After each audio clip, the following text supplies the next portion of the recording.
It's good to embrace new games without putting labels on them. I first got my hands on The Legend of Zelda Breath of the Wild in the crowded mosh pits of E3 in 2016, and it was pretty damn fantastic. But it's a new type of Zelda, far removed from the straight-line adventure designs of earlier Zelda games that a lot of us grew up with. Make no mistake, Breath of the Wild is a post-apocalyptic Hyrule open-world story, with survival elements woven into the mix. It's not a traditional role-playing game, so don't expect it to be. It feels like a Nintendo Skyrim with its sweeping draw distances, go anywhere, do anything mentality, and beautiful backdrops looming quietly in the distance.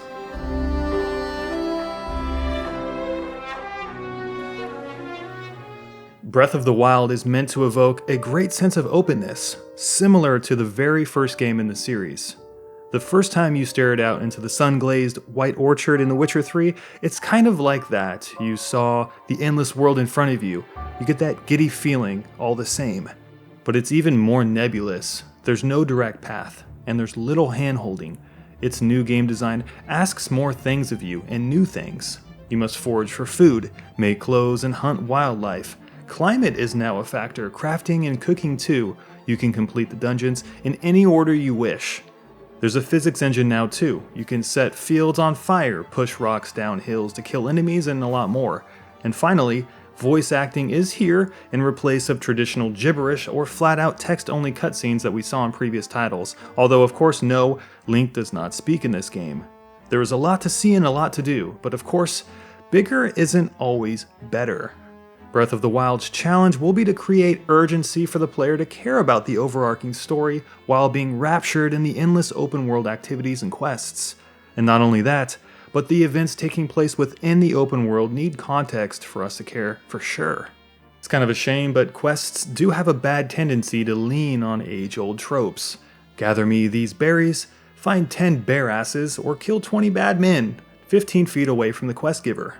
Horizon Zero Dawn fell into this trap on a few occasions if you played that game recently. We can hope Zelda does not fill its giant world with an endless sea of fluff.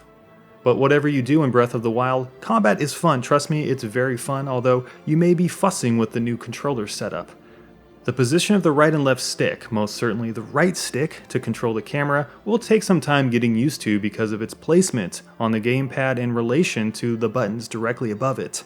And strangely, the run and jump buttons, yes, Link can now jump, have been swapped. I have no idea why, but it's the case.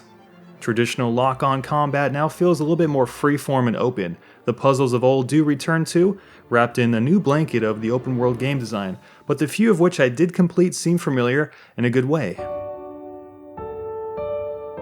So it all sounds pretty good, although one thing to note about all this juicy goodness in Breath of the Wild is the limitations placed on it by the system that is housing it.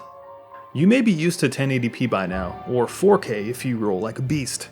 Breath of the Wild runs at 900p on the Switch when docked to the TV and 720p when undocked, which is the same resolution of its Wii U counterpart. Now I've played the game in person on those big-ass crystal clear giant E3 monitors, and I'll tell you from experience, the resolution does leave something to be desired.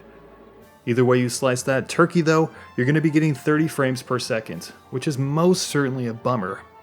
Although the performance issues of past have been ironed out for the most part, keep in mind the frame rate issues still exist in Breath of the Wild and will dip under demanding circumstances.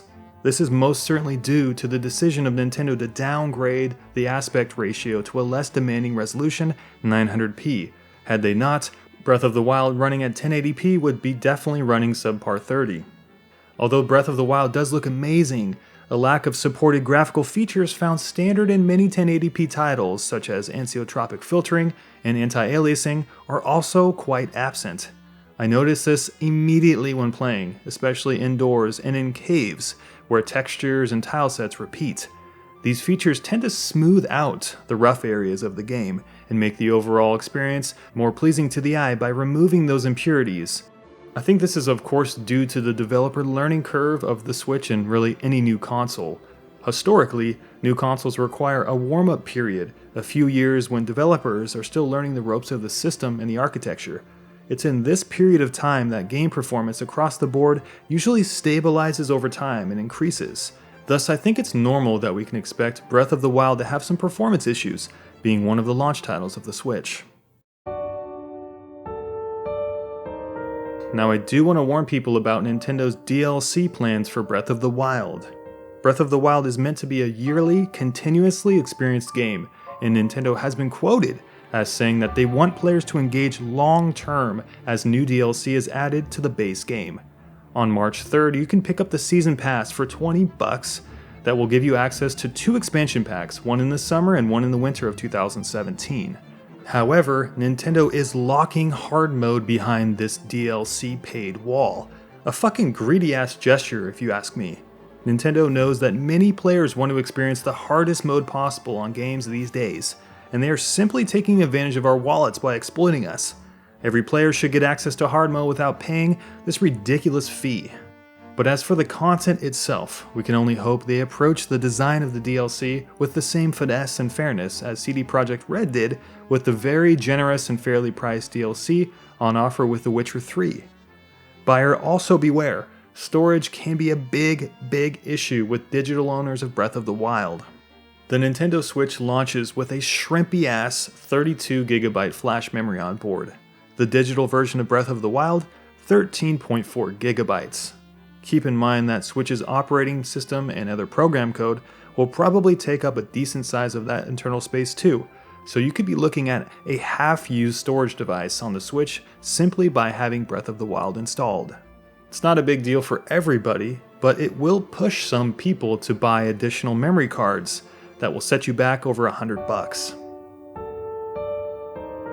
The Legend of Zelda Breath of the Wild is a game that mixes the nostalgia of the past with the possibilities of the future, with its introduction of a dynamic open world, survival elements, and more engaging combat. The Nintendo Switch's success rides on the success of Breath of the Wild. There aren't going to be that many Switch games on release, especially first-party blockbuster titles like Mario, Donkey Kong, Metroid, or any of the other flagship franchises. Now, if Breath of the Wild manages to fill its world with meaningful content in an engaging way, and believe me, I hope it does, I'm a huge fan of the series, it will set up the Switch for success. But that's all going to be decided on March 3rd, and I'll be doing a bunch of stuff for the Switch come that time. So thanks for watching, keep in tune with the channel and subscribe if you want to see more of that stuff in the future, and have yourself a kick-ass day guys, I'll see you in the next video.